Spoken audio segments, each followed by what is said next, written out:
On Ask This Old House, our experts travel across the country to answer questions about your house.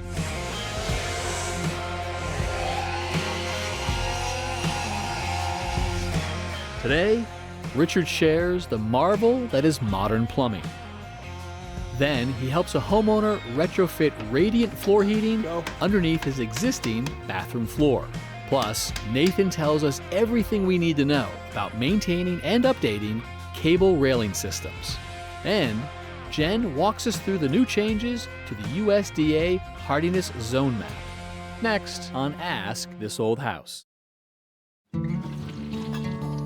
One of the things that people don't even notice is modern plumbing. They expect to have perfectly clean water. They expect to flush or run the water in the sink, and it just goes away. And it's one of the great luxuries and necessities of the world that is underappreciated. That's really good. Perfecto.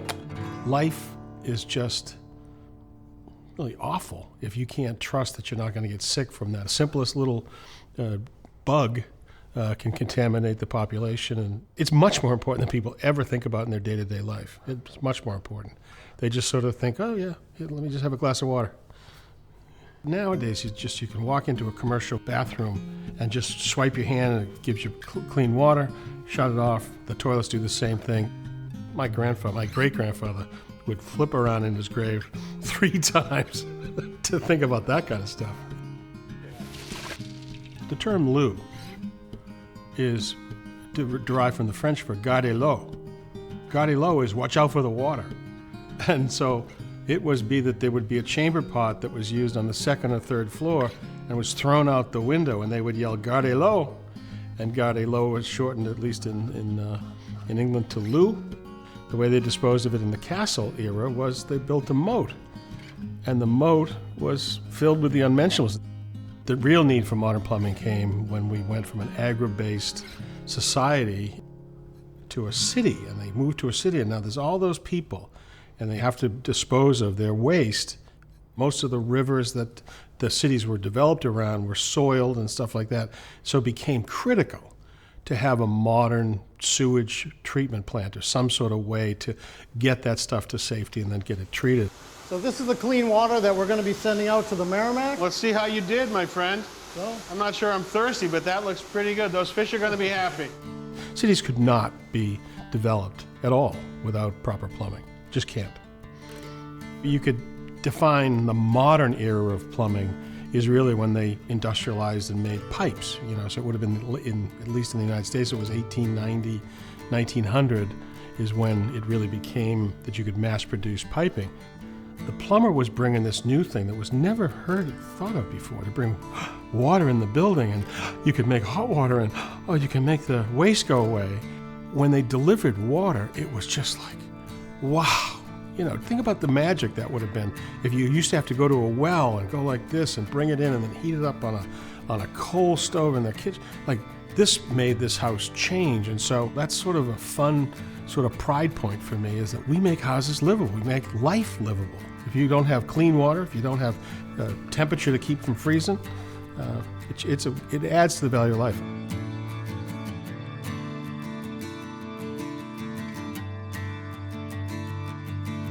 Hey, Nathan. Hey, Kevin, how's it going? Going all right. So the hottest thing in railing systems right now. Cable rails. They're everywhere. You must install a lot of these. We do. Inside, outside, residential, commercial, lots of applications for it. You just need to know what kind of fitting you're going to use. I mean, there's a lot of options you can see here. We have clips, we have lags, we have ones that go all the way through the post. Okay, well, let's go through the options. You do some shopping for us? So I did. I have a little bit of a low, and then I have a high. Okay. So starting at the low, we have this fitting here this is the tensioning end. This would be kind of like your anchoring end. You just slide your cable right in, and then you have to swage it into place. What is the swaging thing? Did I get that word right? Swaging. So you're going to pick up a swaging tool, and has different dies. Find the one that fits the fitting, and you're going to hydraulically compress and crimp that fitting onto that cable rail. Push the cable into the fitting, and then is that what I'm looking at right there? You've crimped. You see, I crimped this one and I crimped that one, and it's not going anywhere. Does that also mean that if I make a mistake, it's not going anywhere? Not as user-friendly. Yeah, buy plenty. So that's a one and done. Yeah, buy plenty. But if you get it right, over time, if there's slack, you have your tensioning in, so you can make it tighter. Right, and let's just get that tensioning idea. You've left a little room right there. Very important to leave those threads exposed. Each manufacturer is a little bit different, but about 3/4 of an inch of threads to be able to tension and tighten that cable, not just once, but over time. So as we turn and those threads go away, we're actually moving the whole device, making it Move it taut. over, and once you like where it is, you're going to lock it out with this nut right here. Got it. This is probably the most common, really easy to install lag bolt style. So this one here, you're just drilling one hole into the post. So the coarse thread is going to lag it into your post. Exactly, bury those threads, leaving those fine threads exposed. So the cable is going in on this end. So if I push the cable in, it will grab itself. I don't have to crimp. Very And easy to install, just push it right in. This company sells a tool that you can buy, that you can slide right into here. You can see it's actually going to release. And if I made a mistake, I can use this to take it back out. Yep. Ooh, oops friendly. I like 'em. So maybe we can install one and you can show us some of the techniques. I built a little mock-up here. We're ready to just put those lags right in. So these are just pilot holes, right? Because the lag is actually going to do most of the work. Yep, just a pilot hole. So this company sells a tool here that I can chuck right into my drill. It has some fine threads. Now I can take my lag with the fine threads. Which is for the fastener side. So we're not doing anything with the coarse threads there. So I'll put that in there.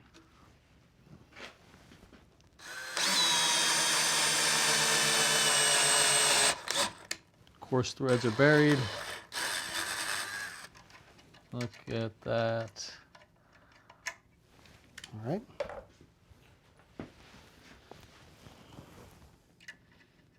Can't forget to put the nut on because that's when it's going to lock out the tensioner. Yep. And then we can thread on our end. So now we're leaving just enough there so that we can actually take the slack out. Correct. The longer the run, the more threads you're going to want to leave exposed. And it's really important to take all that slack out of your cable before you tension it. All right. So we can install the other side. Same process. Same process.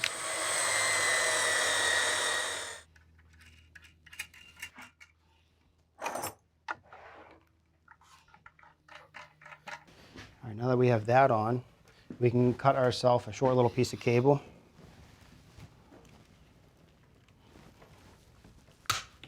And this one's really, really easy to install. So I'm going to roll these together, make sure that they're all nice and tight. I push it in, bottom it, Bottom. and pull back. Come on. Give a pull on that.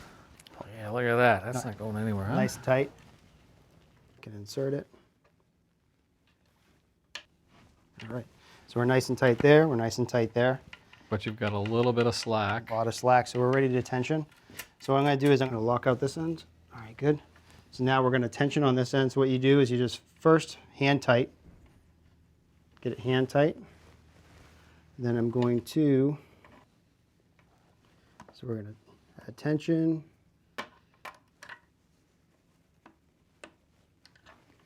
Lock it out. That's terrific. So looks great, made out of stainless steel. Maintenance, upkeep, what do you think? Absolutely, there's maintenance with everything in life, so just a little bit, not too bad. First thing is just keep them clean. I brought a few things with me. So nylon brush, if you have any dirt, debris, heavy salt buildup, if you're near the water, go down, we'll clean those cables off. We'll look at our fittings, clean those off if needed. Okay. Just a little bit of cleaner. You know, you can use a wet soapy rag, you can use some rust cleaner if there's any rust buildup on it. Spray it on, wipe it off. Lubricant, very important. These are swiveling ends. So we want to hit that point. We might even pull this little rubber seal back, put a little bit in there because some salt and some debris can sneak in behind this. So we'll just keep that clean. And how frequently would you be doing something like that in terms of either the cleaning, the protection, or the lubricant? Minimum once a year. Once a year, I would definitely go out and clean it. If you live near the water or in kind of a harsh environment, you might want to do it twice a year. Okay. And the most important thing is giving ourselves to tension this over time. So after a year, go back, or even 6 months, go back, look at it, check your cable, see how much flex you have in it, tension it up, lock it out, and then you're good to go for another So year. just tune it up. Yep. Beautiful. Keep it All tight. right. Well, I understand why they're popular. They look terrific. So I think people are going to really benefit from having the options laid out. Absolutely. Thank you, Nathan. You're welcome.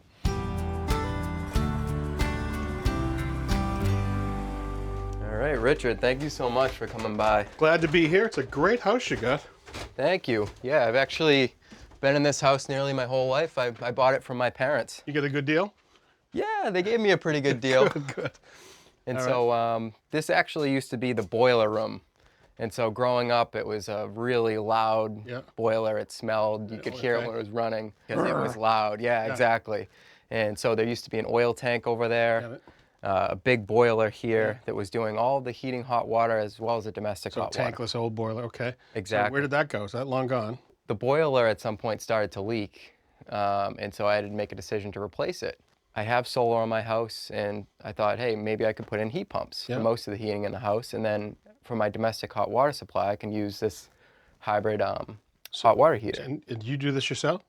Yeah, exactly. So you got heat pumps, you got heat pumps. Why am I here? That's actually a great question. So there's no heating in the bathroom now. So there used to be heating through the baseboard hot water, but you abandoned that. Exactly. The bathroom's been freezing. All right, so this is not uncommon. You put heat pumps in, but it doesn't hit every room. So now we got to think about how to provide heat for that local space. Right. So you got a hot water source here. I see that you've left a couple of T's here. What are you thinking? I was sort of thinking that maybe we could do radiant heating. Okay. Well, for radiant, you need a hot water source. You got it right here. You've got the 2 tappings right here. You got a board right here. Where's the existing bathroom? Where is that? Where are we trying to put the heat in? So the bathroom is actually right in the other room. I'll take you and show you that. Okay.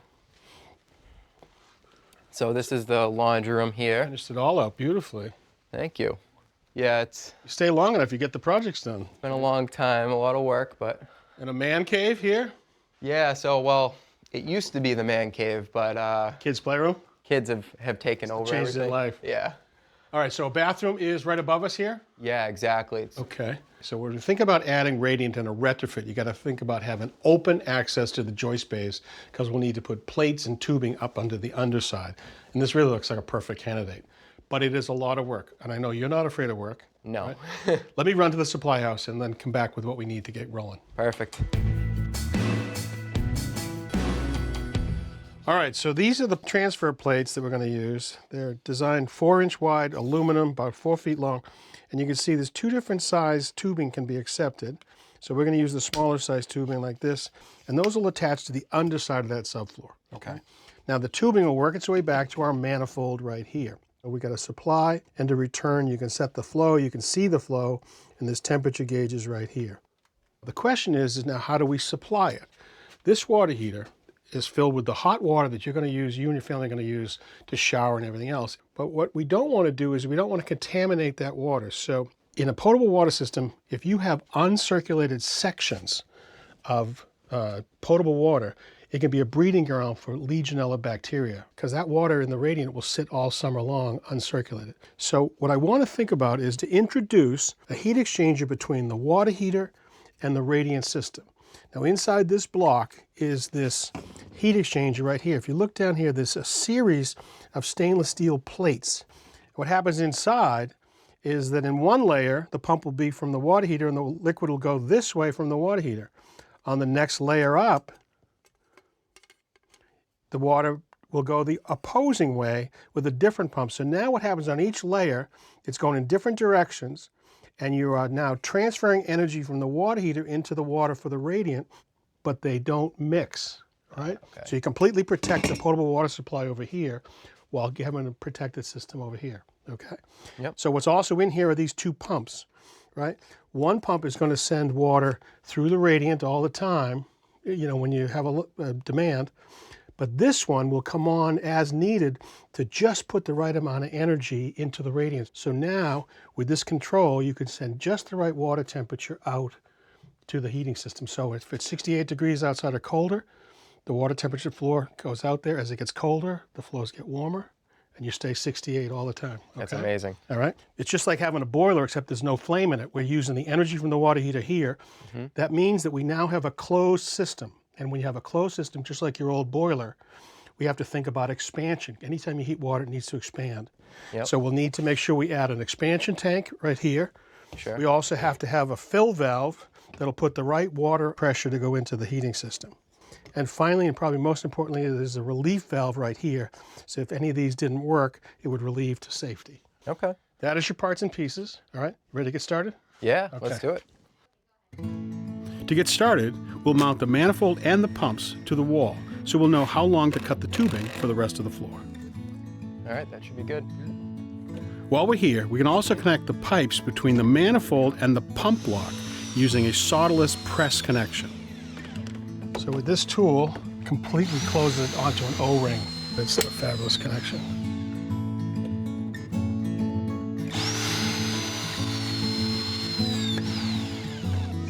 All right, while I get the piping ready, I need you to notch the blocking in between the joists underneath the bathroom, just enough so we can slide the plates all the way across the room.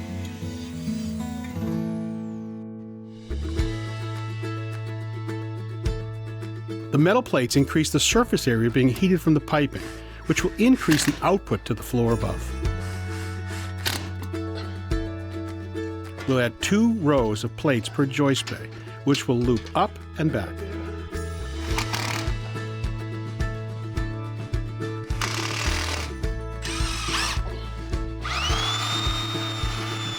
Now drilling these holes close enough to the subfloor so we don't have to bend the pecs too much, but low enough that they won't risk being hit by nails or screws from above if you ever change the flooring. We got all the plates up, we got our holes drilled. Now it's time to feed this. You're gonna be in charge of the coil, all right? Okay. You have one job, just to feed enough to me, and I'm gonna weave it in between the joists. Now, we start weaving the pecs into the joist bays. We'll start with the section farthest away from the manifold and work our way back. I've pulled these loops between each joist to try and keep the piping organized as we weave through each bay. Like Tom Sawyer, having you do all the work. All right, now you can put your insulation back in the drop ceiling. If you didn't already have insulation, I'd highly recommend adding some.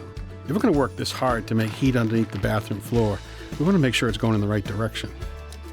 Now we can make the connections back at the manifold. Finally, we can connect the whole system back to your hot water heater.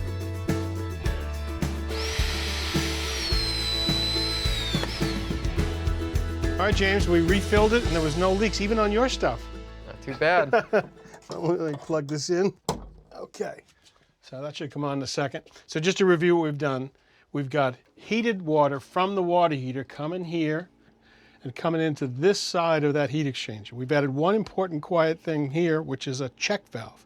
We want to make sure the liquid only goes this direction, doesn't go the wrong way through the water heater. Okay? It comes through that heat exchanger with a pump and then comes back a little cooler back to the bottom of the water heater to be reheated. Okay? That's the primary side. Okay. Now on the secondary side, it's the stuff we've talked about. A relief valve, an air eliminator, a fill valve, and an expansion tank, and those are the important safety devices in there. Okay. And we've got a manifold here with shutoff valves, temperature gauges, and with 2 loops, but we're only using one, so I put a little jumper piece of tubing just to be safe. But the nice thing is, you only have 1 loop that you're using. Your kitchen could be a little cold. You could actually, now that you're a pro at this, you could actually use a little extra tubing because you got some left over and run it in there too. It's not a bad idea. All right. So I think that's it. I wish you a very warm winter, this one and forever. I appreciate it, Richard. All right, It was good. great working with you. Great. This is a lot better mechanical room than it used to be. It is, that's for sure. Hey, Jen, Hey, Kevin. what are you looking at here? Well, just the USDA's Plant Hardiness Zone map. Oh, you're such a dork. Well, you know, it shows you what plants to put where, what survives in what region. Right. So specifically, what are we measuring right here? I've seen it before.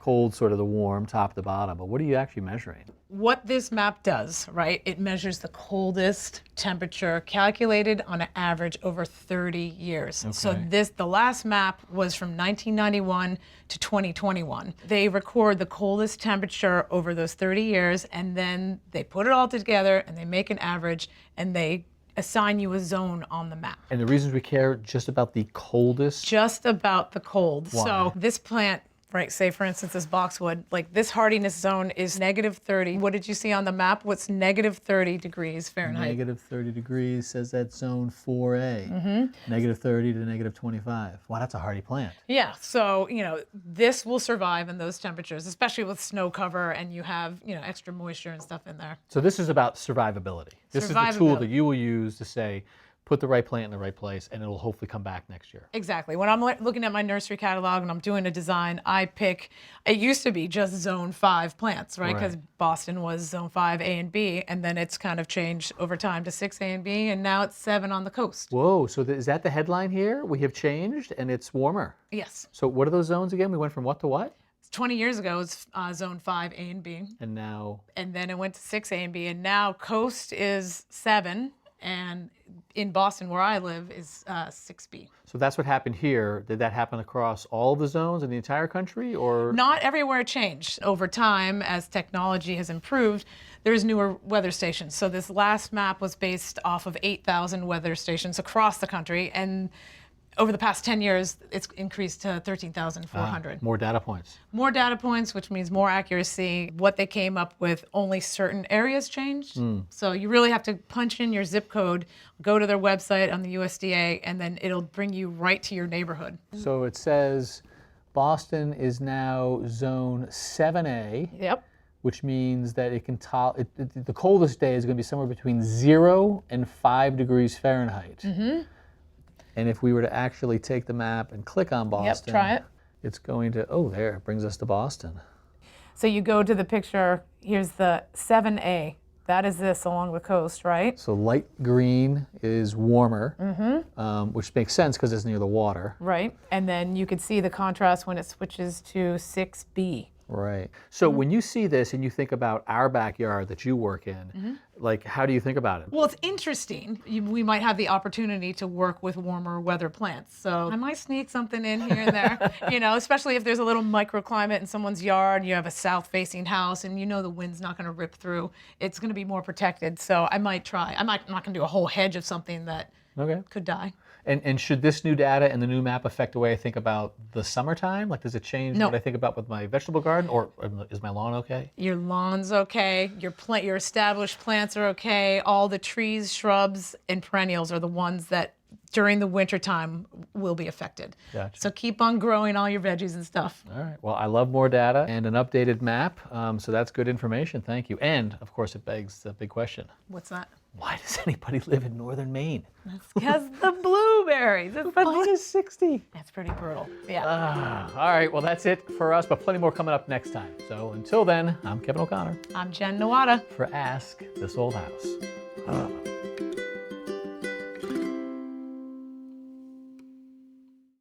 Next time on Ask This Old House, Jenn and Nathan are heading to Tulsa, Oklahoma to install a rain barrel. Next, Mark identifies and repairs the cause of pooling water on a small section of a homeowner's brick patio. And the team discusses a few recent additions to the tool bags that are coming in handy. 17? I'm not kidding. All that on Ask This Old House.